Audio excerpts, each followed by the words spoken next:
ओम नमः श्री यतिराजाय विवेकानंद सूरये सच्चित् सुख स्वरूपाय स्वामिने तापहारिणे.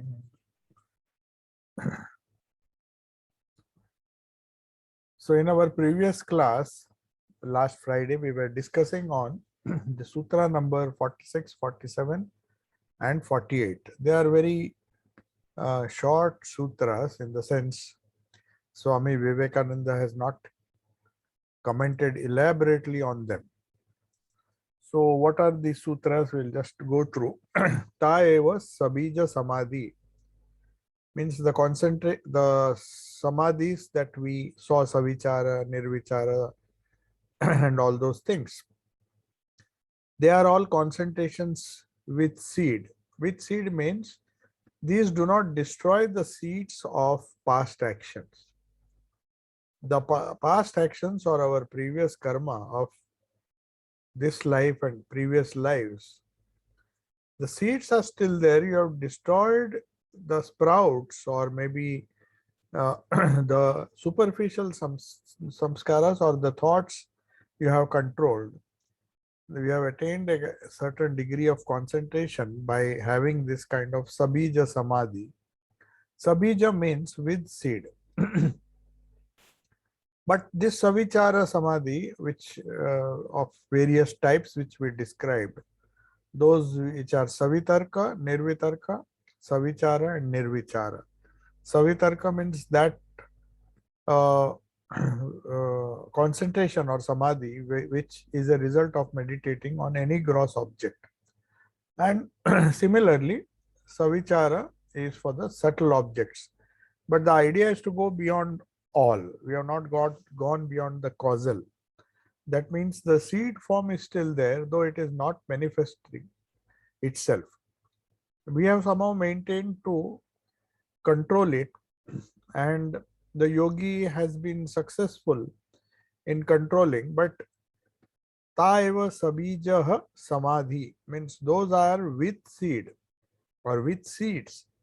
What are these seeds? Seeds are tendencies, inherent tendencies or samskaras which have the potential to fructify when the appropriate atmosphere is given or created.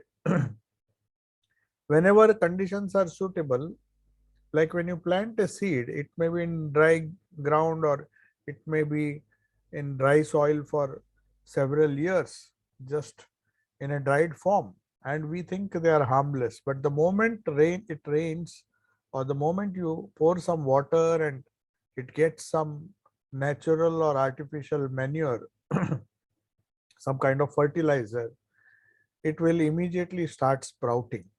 You will wonder, where are these weeds coming from? Those weeds are in the form of seeds.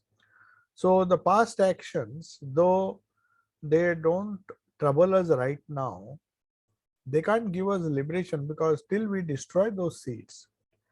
These concentrations, sabija samadhi, helps us to attain a level of concentration, but it cannot give us samadhi or liberation, mukti. So for mukti, you need to have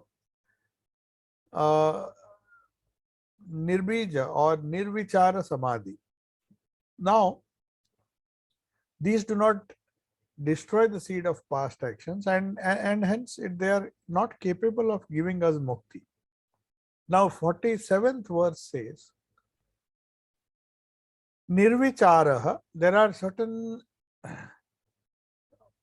certain kind of samadhi which, as we discussed, savichara and nirvichara, where the content is not thought about. The thought, the object, the subtle object, the process or the vritti and the knowledge as a reaction of the mind to that meditation is known as savichara samadhi. Now nirvichara means the concentration is there, but there is no knowledge. All these three things do not combine together. The object, the subtle object, the vritti associated with that subtle object, and the knowledge, the meaning of that object. These don't come in the mind, and the mind is free from that. So what is the importance of such a concentration? This concentration, according to this sutra, if we see 47 sutra, sutra number 47, in reaching nirvichara samadhi, the mind becomes pure, or maybe the mind becomes, it is actually nirvichara means the concentration without discrimination. That means there is no knowledge of the object. It helps us to purify the mind. The chitta becomes firmly fixed.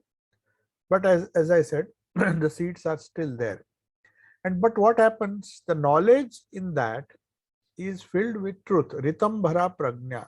Normally we have prajna, which is a reflected prajna. The thing what we call as intellect. We know a thing. We understand a thing. We talk of so many things. We try to go into subtle objects or subtle things, and we assume that we have a nice understanding or a perfect understanding of those subjects. But still they are not Ritambara Prajna. They are Prajna, no doubt, some kind of Prajna. Prajna means conscious knowledge.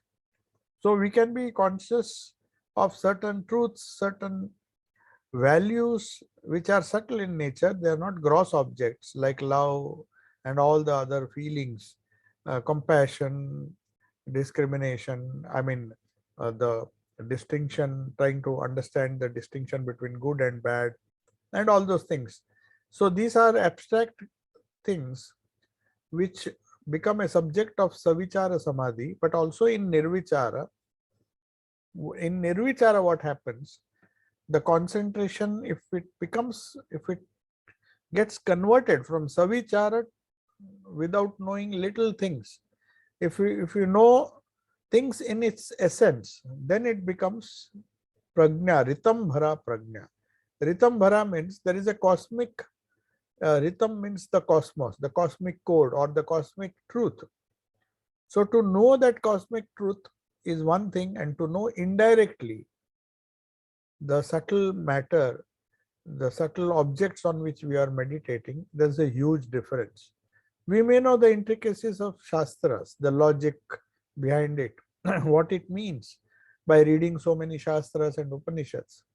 That's why our Vedas say Tatra Veda Aveda Bhavati. The Vedas don't come to your help, because in that Ritambhara Prajna state, you are just filled with the truth, the essence of Ritam, or essence or the rhythm of the cosmos. You don't consider objects as individual objects, nor do you care to know the truth behind these smaller truths. They all get consumed or gobbled up by that ultimate prajna, which is known as Ritambara Prajna. The next aphorism, the 48th aphorism, which we discussed, will explain what it really means. Shrutanumana prajnabhyam anya vishaya vishesharthatvat, means the knowledge that is gained. Shruta means that which is gained from testimony. Shruta means that which is heard, or that which is seen, or that which is perceived. So that is testimony and inference, anumana. Shruta and anumana. That which is heard or that which is assumed or understood through inference, through anumana. There are many things which we understand through anumana. We have discussed this before. That you see a smoke and you assume that there is a fire. You may not be able to, or you may not be actually seeing the fire, but definitely you know that there is a fire because of anumana, and that is also a valid type of perception. So the knowledge that we gain from Shruta and Anumana, from testimony, from direct perception and inference, is about common objects. We see common objects, the objects around us. The kind of knowledge or the kind of prajna is not Ritambhara, it is a normal knowledge.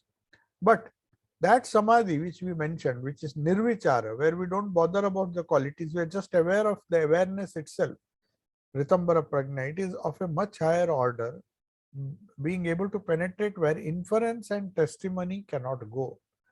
So the inference, the idea of inference and testimony, the perceptions and the inference that we do. We are always using that kind of knowledge in our day-to-day life. We do not have the higher type of nirvichara samadhi. We have lower samadhis where we know the content, we meditate intently upon the content, internal as well as external objects. Many things we do throughout the day, but they are all second-hand knowledge. As Swami Vivekananda said, my guru had first-hand knowledge. He had that Ritambara Prajna developed. So he saw nature in a different way, whereas we see it as an empirical truth. He saw the essence of the reality, the prajna, the essence, the consciousness that is behind the whole cosmic drama as rhythm, the cosmic code, is what Sri Ramakrishna perceived in his perceptions. He saw the world differently than what we do. So that is the idea, that some knowledge gained from the testimony and inference is just an ordinary kind of knowledge. No doubt intellectuals make so much of that kind of knowledge, but the samadhi that is nirvichara is of a much higher order. It is able to penetrate where this ordinary perception and anumana will not come. You can't assume or you can't have an inference of Brahman. You may talk about it, but that is incomplete knowledge. That still comes within the purview of the Savichara Samadhi. Nirvichara is something where you focus on the awareness itself. So, by people who are competent is meant here. So there are some people who are competent, who have this kind of knowledge. Now, they are the seers, or they are known as seers. The people who really see the things beyond the apparent. They see the real behind the apparent world, or the conditioned world, which is conditioned by our mind, by our thought, space and causation, time, space and causation, which are imprisoned, as it were, within the parameters of time, space and causation. But when you go beyond even causation, when there is no bija at all, the moment these bijas are there, time and space come into existence. So it's time, space and causation are supposed to be supposed to give rise to the ordinary knowledge that we have. It may be a subtle knowledge, no doubt. It may be an abstract knowledge like art and paintings and all those things, where you just can't quantify things. You cannot measure things, but you have to understand it in a subtle way. But even that, if the knowledge is partial and it is known as Savichara Samadhi, one may be concentrated in that. But the real people who are competent are yogis, who are rishis and seers of the thoughts that are recorded in the scriptures. So that gives validity to the scriptures, the Vedas. That is why they are considered to be infallible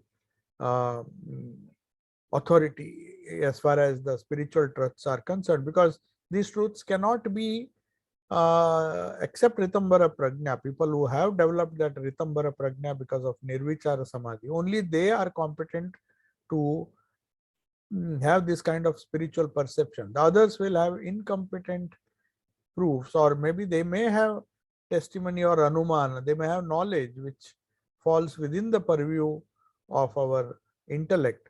But the proof of the scriptures are because these scriptures were seen by these competent people, by people who are competent, the rishis and seers. They have recorded it after reaching the state of nirvichara.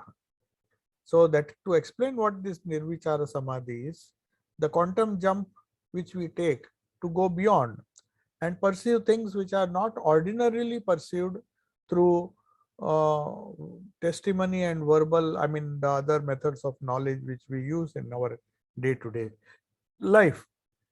So inference and all will not help. So if somebody says, oh, from this we can infer that Brahman exists. No, that kind of knowledge is incomplete knowledge. It is not a result of Ritambara Prajna. One has to perceive. When Swami Vivekananda asked, as Narendra asked Sri Ramakrishna, have you seen God? What he meant was this kind of Nirvichara Samadhi. Though he could not define it, he knew that there are people, there are seers, there are rishis who have expired these Vedas. They have not thought, they're just outpourings of the depths which come out from the depths of realization. So when Swami Vivekananda asked Sri Ramakrishna, have you seen God? He wanted to know whether you have perceived God as you perceive the objects of this universe. Have you seen it in a way which leaves no room for doubt? Anumana will leave room for doubt. Even if you see a smoke and think that there is a fire, but still till you see the fire, you may think, oh, maybe this is incomplete knowledge. Though for secular things, for external objects or for internal objects, they may be enough, they may give you a satisfaction of being uh, full of knowledge. You may say, I know these things, I know that, I know this. And that is what was considered as Jnana by M when he first came. When he said, I am a Jnani, means I have a few degrees which my wife doesn't have, and she is a Ajnani. So in Bengali, when you say Jnani, it means one who has various kinds of knowledge, physics, chemistry, and all the secular knowledge. And his wife did not have these things. So when Sri Ramakrishna asked him, is she a Jnani? He said, no, she is a bit Ajnani. Ajnani means one who doesn't have that knowledge. And then Sri Ramakrishna immediately snubbed Master Masha and says, you are a Jnani. Means what do you think your Jnana is? Your Jnana is this Savichara or the Sabija Samadhi. It is not Nirbija, it is not Nirvichara, where you don't have this Ritambara Prajna, that kind of knowledge which transcends all. That is the real knowledge, that is Jnana. So M had to be corrected by Sri Ramakrishna and saying that knowledge of various subjects is not true knowledge, it's a partial knowledge. It may be better in the practical field, better than ignorant people who have superstitions in their mind. Compared to them, it is a higher form of knowledge because it has the content, but still it will not give you the perception of truth as Ritambara Prajna does. In verse 48, it is explained that where inference and testimony do not go, this knowledge goes, this samadhi takes you.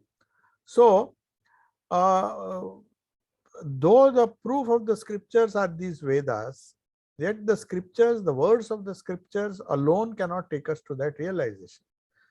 You cannot say that just as you say, I've read so many books and finished a course on mathematics, so I know mathematics. But you can't say the same that because I have read the scriptures which talk about God, I have seen God. No, we would not have realized anything. But when we practice it, Swamiji says, we attain to that state which helps us to realize what the scriptures say by penetrating into the meaning of that and yet discarding the meaning, whatever we get, but accepting the direct perception, the direct realization which Sri Ramakrishna had. And that direct realization is what this Ritambara Prajna is. So neither perception nor inference will help us, and testimony of others also will not help us. So if Jesus saw God, as Swamiji famously mentioned in one of his San Francisco lectures, that if Moses has seen God, if Jesus has seen God, what is it to you? Have you seen God? Have you seen that truth? Till you see that truth, even if hundreds of prophets have seen it, that doesn't prove anything to you. One has, religion is realization. That is the famous quote where Swamiji quotes this so often in his yogas, that knowledge or realization is this Ritambara Prajna, which gives you the direct experience and realizing, not indirect knowledge through scriptures. So realization is real religion. The rest is all preparations. But Patanjali does not discount those. He discusses these things because he knows that even preparations are essential.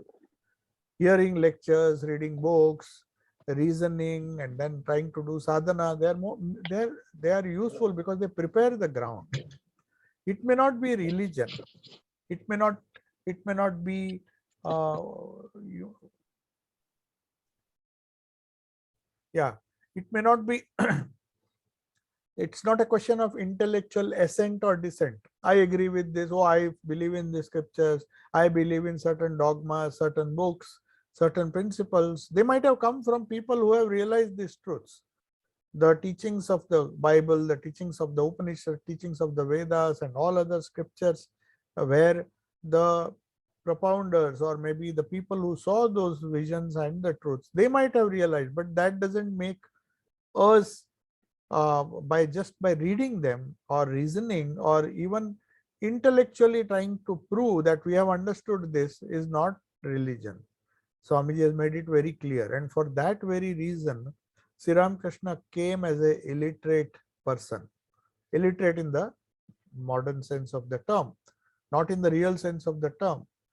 His learning was based on the concentration, the Ritambara Prajna, which he developed by practice of yoga.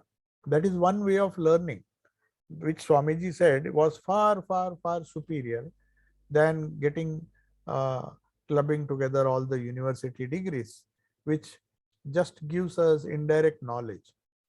No doubt that knowledge is appreciated, it has a value, secular value in the world, but that does not assure us the that does not make us truly religious or truly spiritual. The central idea of the yogis or this Patanjali's Yoga Sutra is that just as we come in direct contact with the objects of the senses, when we meditate on the senses, we get the Sabija Samadhi, or maybe even the Savitarka Samadhi, the Nirvitarka, all that we discussed, we are not repeating it again. So also, the spiritual truths which are described in the Shastras, they also can be directly perceived in a far more intense sense than what we intellectually appreciate or understand about. We understand them in one way through our intellect, through our analysis. There is a way, there is a need, or there is a use in that also, but it is just like preparing the ground for the final realization. So Swamiji does not discount, nor does Patanjali, otherwise he would not have discussed Sabija Samadhi and all those Samadhis, because he knew these are very important, and without understanding the scriptures, or without trying to understand the essence of the scriptures directly or indirectly, many times we find that people, unless they have their daily quota of spiritual reading, some stotras, some spiritual practice, they go on routinely doing these things, and they are necessary, because if they don't do it, they feel that they have not practiced any kind of religion. They convince themselves that, oh, today I have read these books, today I have finished a little bit of sadhana, and they are very happy with that. Like Swamiji used to make fun that in the drawing room of a rich person, there are many antiques and objects which he doesn't use, but he keeps them so that he can tell people that, oh, see, this is the carpet I brought from Persia. He may not be using it, or this may be the antique I got from Egypt, and so many things, just to show that he has traveled all over the world. 90% of the things that he has displayed in the room, in the drawing room, may not be for use. They may just be showpieces. So he says religion is one of these showpieces which we keep in our which we have in our life, which has only the value these antiques have.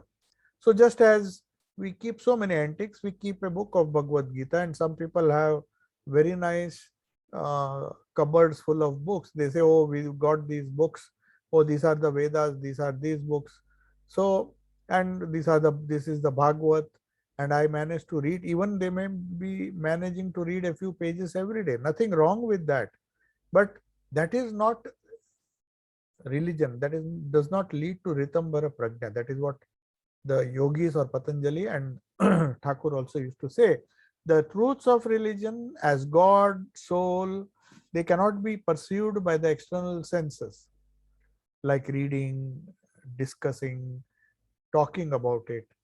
I cannot see God with my eyes, nor can I touch him with my hands. And we also know that neither can we reason beyond the senses. We know that we are helpless. Senses allow us a certain freedom, like the cow's rope, which Sri Ramakrishna used to say, the rope of the, it was of course said in a different context. It cannot eat grass beyond the circle which is created by the rope. It has a particular radius. The length of the rope will determine how much it can eat. So we cannot reason beyond our senses because we are limited by our senses. Reason leaves us at a point which is so indecisive. In our life, if we see, we go on reasoning, trying to justify all our actions and try to find out. We may reason all our lives, as the world has been doing for thousands of years, and the result is that we find we are extremely incompetent to prove or disprove the facts of religion.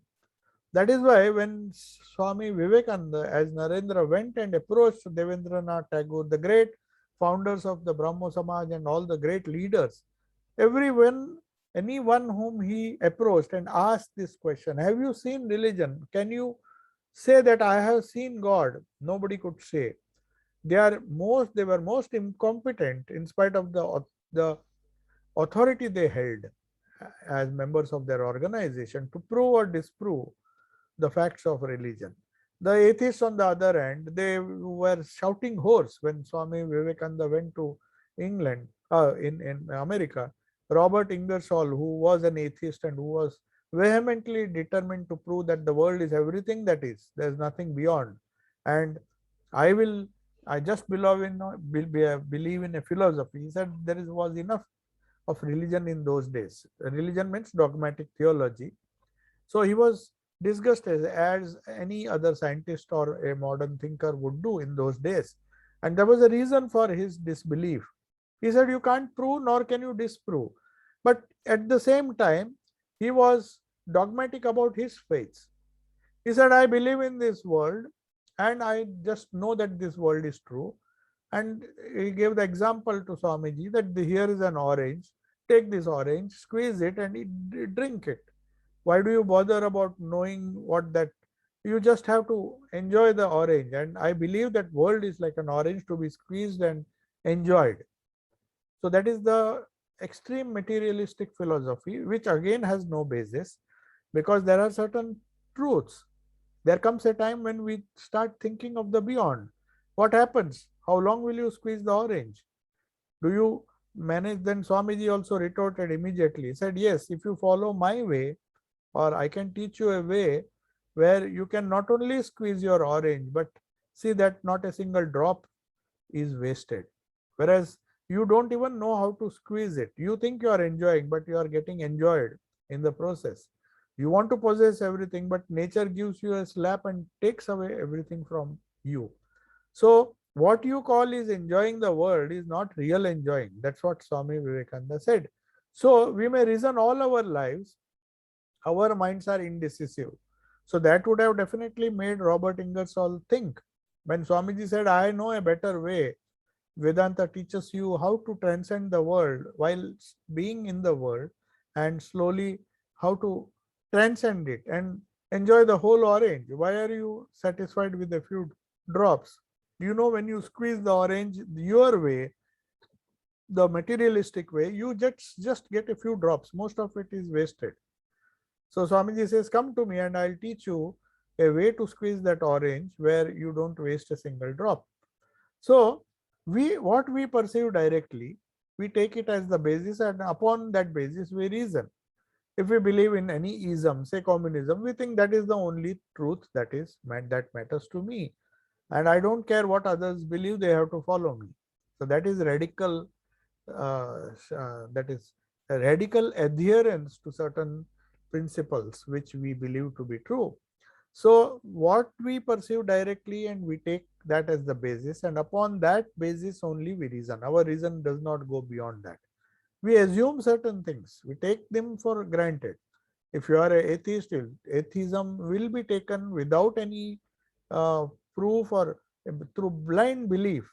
He is as blind and as superstitious as the person who believes in God and he has not seen the God. So it's always better to be a bit curious about everything, but do not jump to any conclusion, because reason is an imperfect tool to get at truth.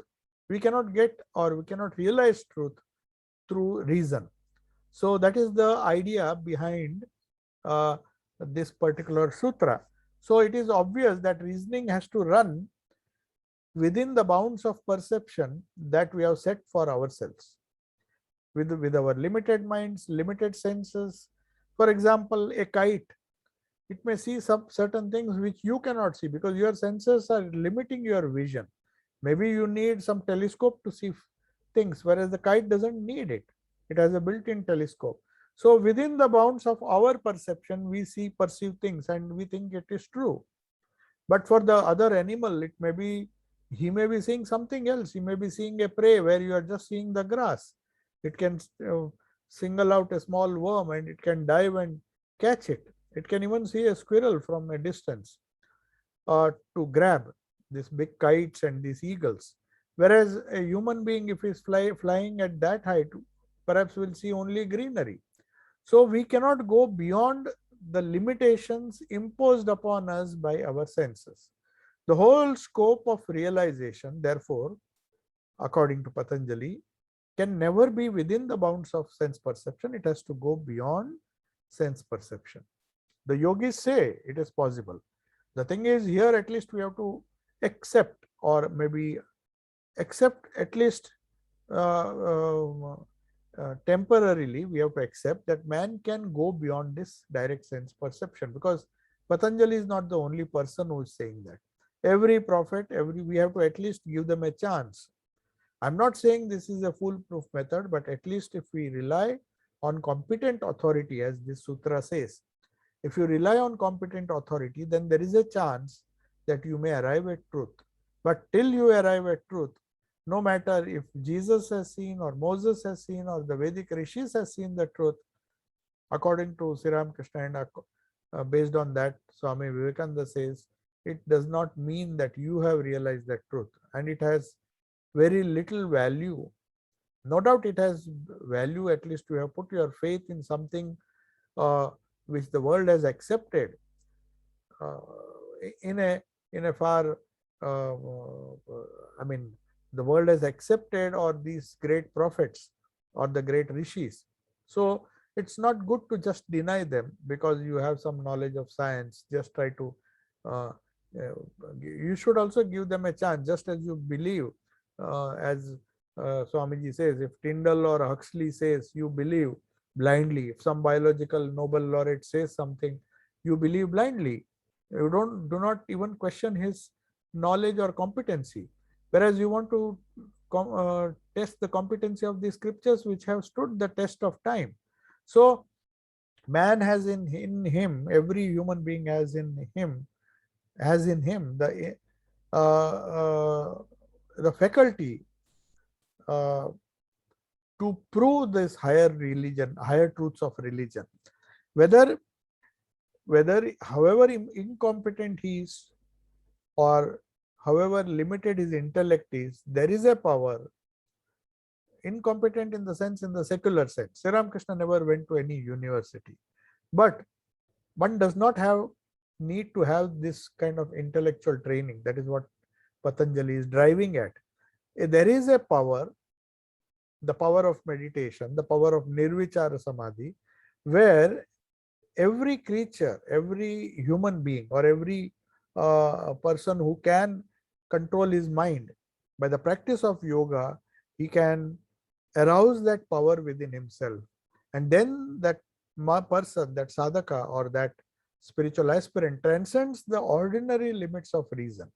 That is the key here, to transcend the ordinary limits of reason, which give us a limited view of the truth, and directly perceive things which are beyond all reason. So that whole sutra, which says, the sutra number 49, which says, Shruta Anumana Pragnabhyam Anya Vishaya Vishesharthatvat, being able to penetrate where inference and testimony do not help us. It is a samadhi, this nirvichara samadhi, which is of a very high order, and it supplements, or maybe it goes beyond the knowledge that is gained from testimony or inference about the common objects, internal or external. Now, as I said, uh, the after this 49th, we come to the 50th verse, when the yogi has aroused that power within himself, and when man transcends the ordinary limits of reason. That is what Swami Vivekananda or maybe realized when his guru tested him.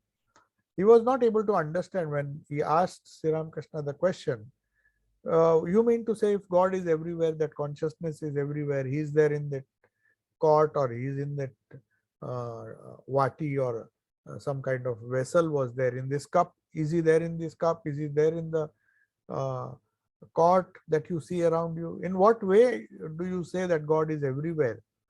So Sri Ramakrishna knew that now I have to do something where he will transcend the ordinary limits of, because reason or direct perception are not going to make him see the things as the scriptures have mentioned. When the scriptures say Sarvam Khalu Idam Brahma, Brahman is all pervading. Now, what does it mean? They mean just a few words to us. Do we see that all pervading reality? No. Till we comprehend that, we are just as ignorant as any other person. So Sri Ramakrishna had to touch him. He had to use that power which is described here, the practice of yoga, that power in man which transcends ordinary limit of reason and helps him to perceive. That is not only achievable by a person, but people like Sri Ramakrishna can even transfer that power. That is the difference between them and ordinary yogis.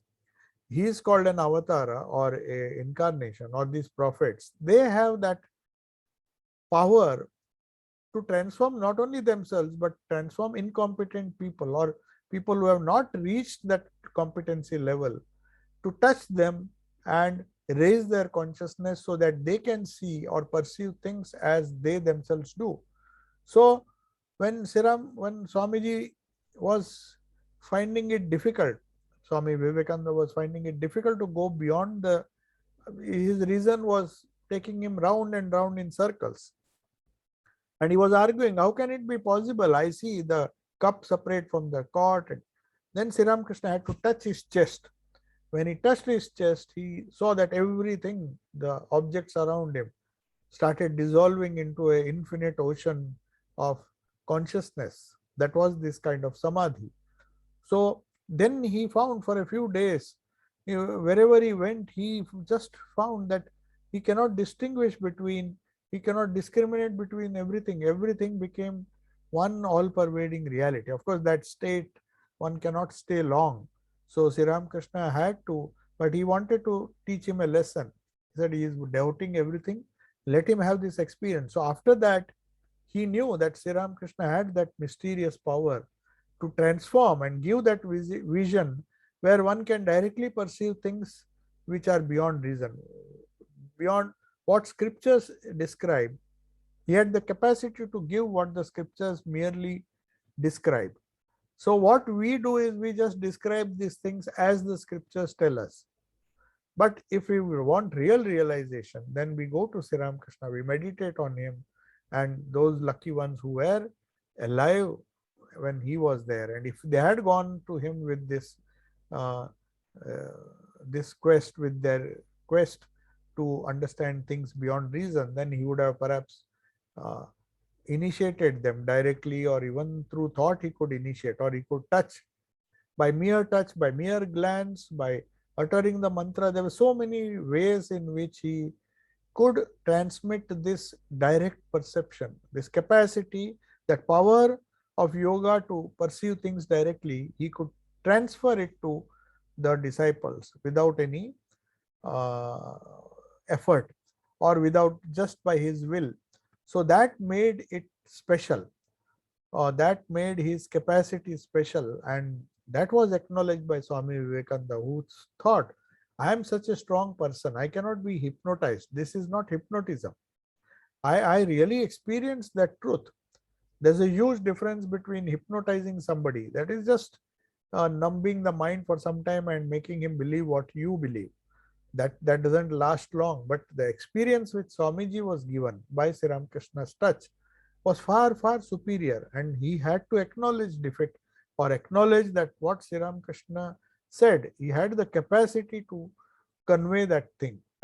So the knowledge which is gained from inference and study of scriptures is knowledge of one kind, but the knowledge which is gained from samadhis of nirvichara samadhis of a much higher order. So we have to understand this sutra, and then we'll go to the next sutra. As the next sutra is, we'll just see. Yeah. But one thing we have to remember, that in this state of nirvichara samadhi, the first step is to make the mind pure. See, that is why in the preceding sutra, he says Ritambara Prajna. One has to remember that the previous samadhis, though they are lower, one should not deny its use. Then people will say, then we should meditate on Brahman or wait for some prophet to come and touch us so that we get direct experience. What's the fun in meditating on a God with form, which we know is an object of our senses, or at the most it is an object of our internal senses. We close our eyes and perceive a God with form, but it has a role. It makes the mind pure, and it gives you this Ritambara Prajna, using which you can see the direct realization, which you get the realization of direct perception. So the mind is said to be pure because it has been swallowed by one great wave of concentration upon a simple object. We start with a external object, then we go to, that is Savitarka Samadhi, then we get Nirvitarka in that, then we come to Savichara, and then we go to Nirvichara. So there are different stages. So one great wave of concentration on the Ishta gobbles up, it swallows up all the other waves, smaller waves. But that purpose is served. So the seeds of attachment still exist. The seeds of attachment which we have gathered, that's why they say unless one becomes totally desireless. Holy Mother said it is such a difficult thing that even if you have a desire, Mother is to say, Holy Mother is to say that Thakur bolte, and Thakur is to say that if you have a desire even to eat a sandesh, you will have to be born again. So that means even the small desire, the seeds of attachment which we have developed, they have to be burnt off. That happens only because they remain in suspended animation. These seeds, they just don't die. They have to be burnt. At least they don't do any harm. At least it helps you to make further progress in spiritual life. But unless they are burnt, then once they are burnt, they will not become fertile again. So that final step is this Nirvichara Samadhi, is at least helps you to burn the seeds which will prevent you from getting that Ritambara Prajna. So those who have meditated on some chosen ideal for a very long time, or come in contact with some great spiritual personality, and no longer you say somebody is meditating on Krishna or Christ or Ramakrishna and trying to picture any one of them in our imagination maybe, and you will find ultimately that will also dissolve. The picture that we start with, it dissolves into the reality of a living presence. So when these great prophets or these great rishis, we saw these truths in some form or the other. Somebody might see Mother Kali, somebody might see Durga or his own Ishta. The picture that we start with, the murti or that image that we start with, that gets transformed into a living presence.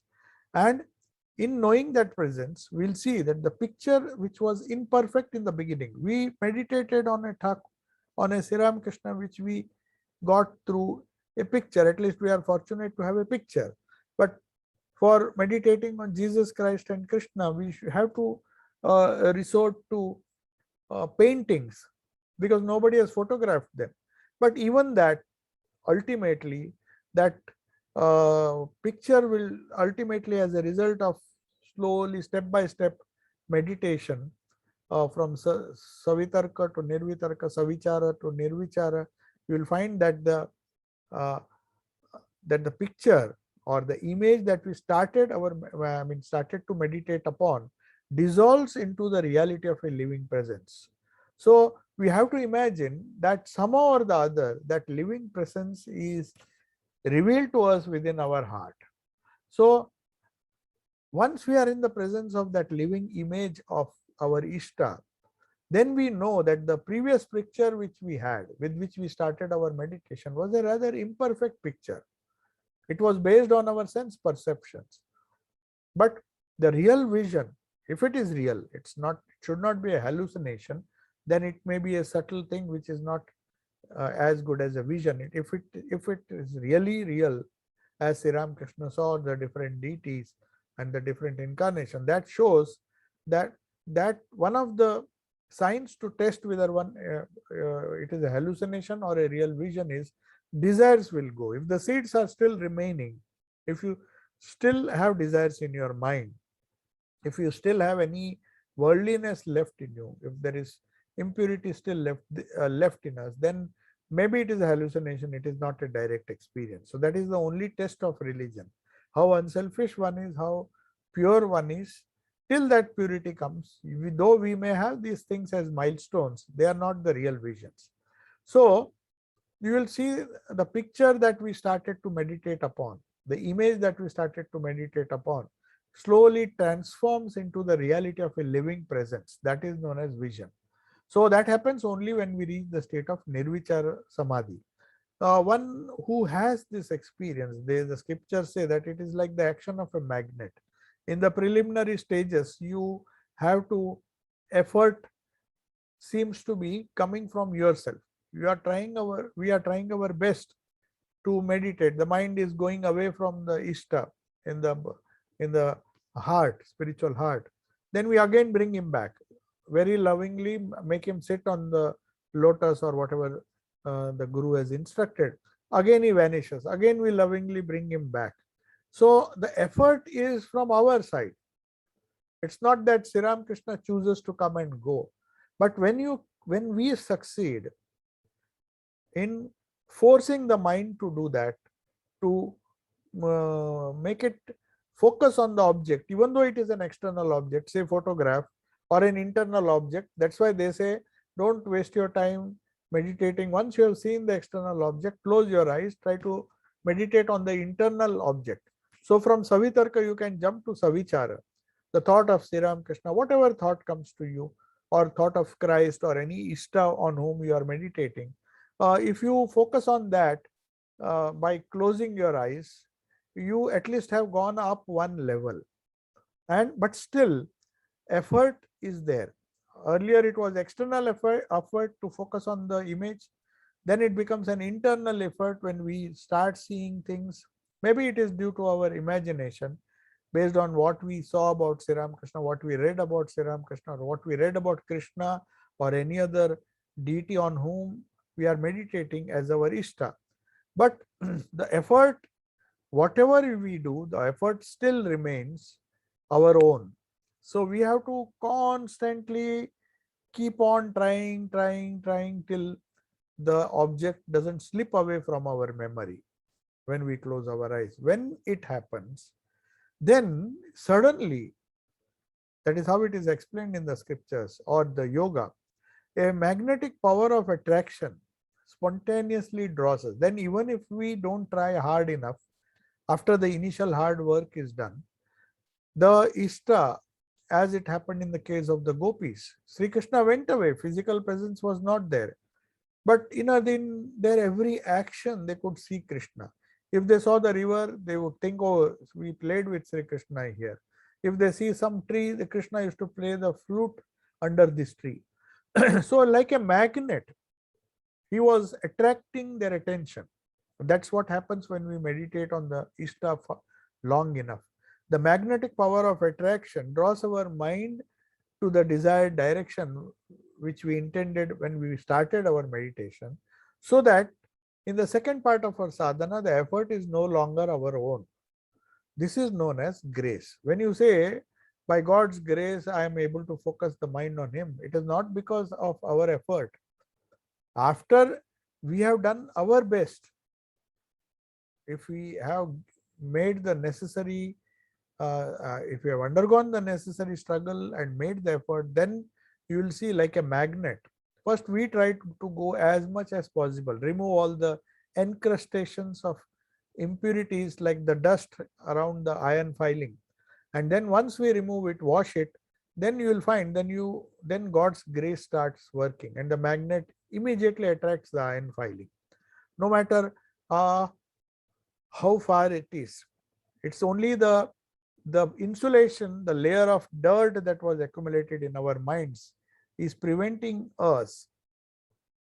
So but still we have to remember that these revelations that we might experience, how to test whether it's due to grace that these sudden revelations have come to us, when to stop our effort and flow with the grace.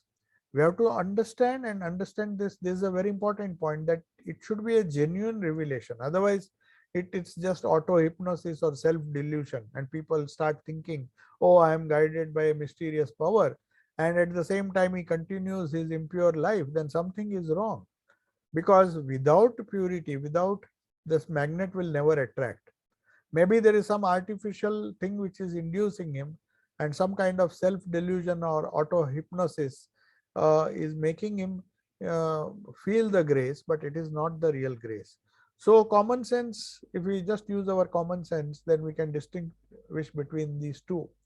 There are several tests. For instance, it must not, whatever experience they say, it must not contradict past experience. That is why they say you have to test the validity of your experience with the previous experience of the scriptures. If it is a similar experience, then there may be some chance that it may be true. So the scriptures, one of the reasons why we should read the scriptures, even Sri Ramakrishna, even Latu Maharaj, Swami Adbhutananda was illiterate. Whenever scriptures were being read, sometimes he felt great joy, not because he understood it, because it tallied with his experiences. Then he said, oh, this Panditji is telling the truth. He was explaining certain verses of the Bhagavad or maybe Kathopanishad. So he had seen that experience, but he wanted to, he was a bit doubtful whether it was a valid experience or not. The vision he had of a strange kind of light of the size of the thumb. But when it tallied with the description given in the Kathopanishad, which says the inner soul on which we are meditating is of the size of the thumb. So it tallied with his own experience, and he felt reassured. So it should not contradict old knowledge. That is one thing. And finally, second is, it must be some knowledge which is not got just through books or some other means. It should be a direct experience. That is the second test. It's not that somebody who sits here and hypnotizes you and see, can you see this object?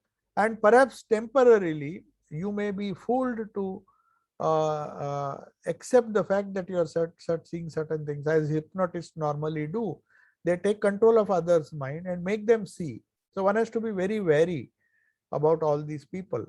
That is why Swami Vivekananda first thought, was he hypnotized by Sri Ramakrishna? Then he found, no, it is a valid experience. So it is, though it is unknowable, it should be unknowable by any other means like hypnotism, auto-suggestion and all. It should come spontaneously. And finally, the revelation should bring about, which is the most important test, which Swami Shardananji says, the mind and the complete renewal. We know that our mind has changed for the better, and there is a transformation in our behavior, in our character. If that has not come, if one continues one's old ways and continues to be attached to the worldly objects, then something is wrong. Those visions may be there, but they may be result of some extra auto hypnosis or some self delusion.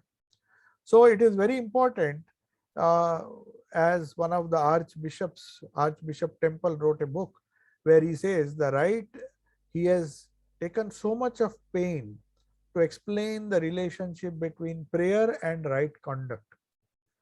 You just can't say that I am praying for 8 hours a day and your conduct outside when you are not praying in your day-to-day life. If it is something, if the relationship is not, it does not fit in with the prayer that you are doing, then there is something wrong. The prayer is supremely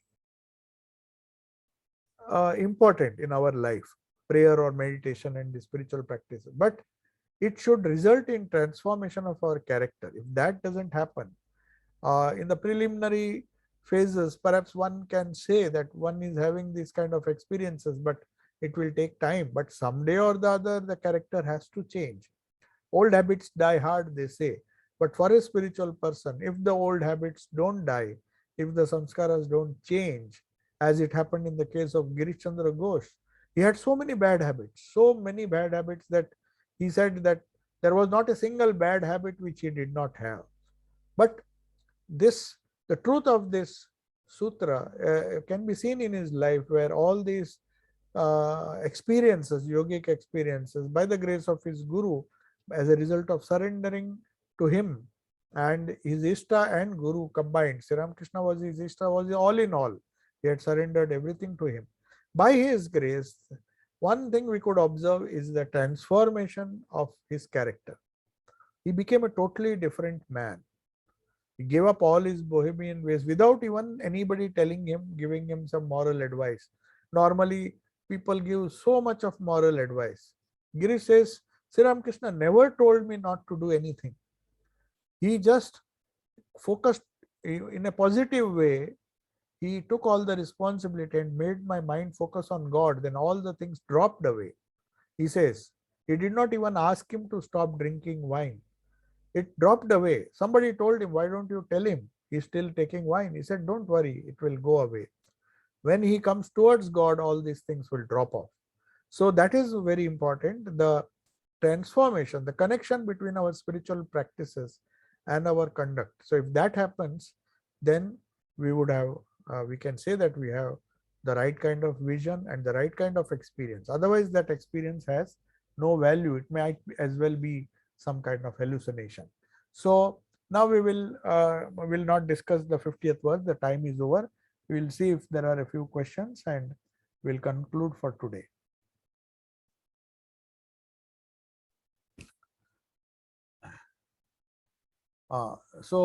There is a question: what is the key difference between Savitarka and Savichara Samadhi?